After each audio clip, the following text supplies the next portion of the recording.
I'm going to do a quick sidetrack.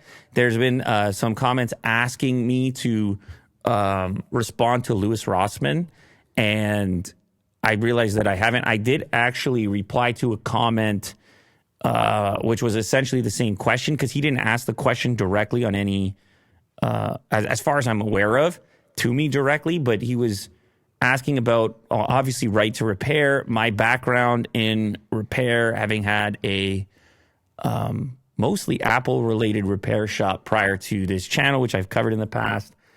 We've actually reached out to him to possibly have him come on this show as well. But ultimately, it was in reference to a Samsung decision, of which it's like a mega document around maneuvers that Samsung is allegedly making or has made to limit the availability of their components being shipped to individuals that are running repair-type businesses or wanting to repair their own devices or have their devices repaired independently. I'm all for repair options, repair businesses, the ability to repair things. I'm totally on that side, and I would contribute to that however possible. And I would encourage brands, if I ever have a microphone directly to those brands, I would encourage them to also consider those things. It's very difficult to apply pressure in these situations because of the vastness of these brands, the power of these brands, and the limited,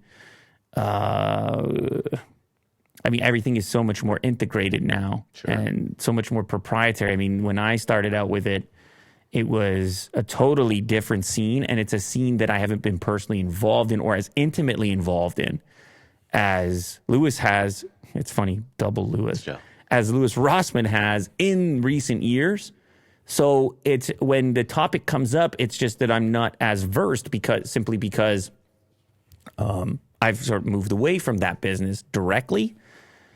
But certainly wherever possible, and even in the circumstance where I was working with Samsung recently, I did make aware my opinion on that matter. But ultimately, there's only so much pressure you can apply unless users themselves begin to apply that pressure. Customers start to vote differently with their dollars, and the way the whole story goes on that. But my vote is definitely more repairability, absolutely. And anyway, if we have Louis on the show, maybe he can illuminate other ways that pressure can be applied, or that users, customers can possibly contribute or let brands know what they would prefer. Collectively, I don't know if petitions work in this case, or there's probably a number of ways. He would be the expert on the matter, considering all the effort he's put into right to repair and his direct knowledge and history and wisdom on the matter. So anyway, hopefully we'll arrange to get him on here sometime soon and we can hear from him directly.